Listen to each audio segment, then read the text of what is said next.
রাষ্ট্র সংস্কারের মাধ্যমে দেশের সব ধরনের জঞ্জাল ও আবর্জনা দূর করে একটি পরিচ্ছন্ন বাংলাদেশ গড়ার প্রত্যয়ের কথা জানালেন জামায়াতে ইসলামীর আমির এবং জাতীয় সংসদের বিরোধী দলীয় নেতা ডক্টর শফিকুর রহমান। সকালে রাজধানীর মিরপুরে পরিষ্কার পরিচ্ছন্নতা অভিযান শেষে সাংবাদিকদের তিনি একথা জানান। জামায়াতের আমির বলেন, রাষ্ট্র সংস্কারের মাধ্যমে দেশের আবর্জনা দূর করার লক্ষ্য তাদের। একটি পরিচ্ছন্ন ও সুন্দর দেশ গড়ার প্রত্যয়ের কথা বলেন তিনি। জুলাই বিপ্লবের তাৎপর্য তুলে ধরে ডক্টর শফিকুর রহমান বলেন, জুলাইয়ের গণ অভ্যুত্থান না আজকের এই অর্জন সম্ভব ছিল না। জাতীয় সংসদে জুলাইয়ের চেতনা ধারণ করার আহ্বান জানিয়ে তিনি আরো বলেন, জুলাইয়ের চেতনা বাস্তবায়ন করা এবং সেই আকাঙ্ক্ষা অনুযায়ী দেশে পরিচালনা করা উচিত।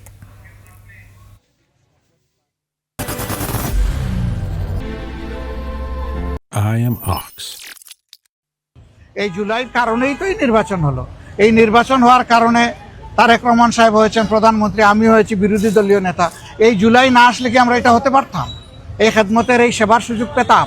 তাহলে জুলাইকে আমাদের অবশ্যই স্বীকৃতি দিতে হবে, সম্মান করতে হবে এবং জুলাইয়ের আকাঙ্ক্ষার ভিত্তিতে যে সমস্ত সংস্কার প্রস্তাব সামনে এসেছে এই সবগুলা বাস্তবায়ন করা হবে এই সংসদের পবিত্র দায়িত্ব।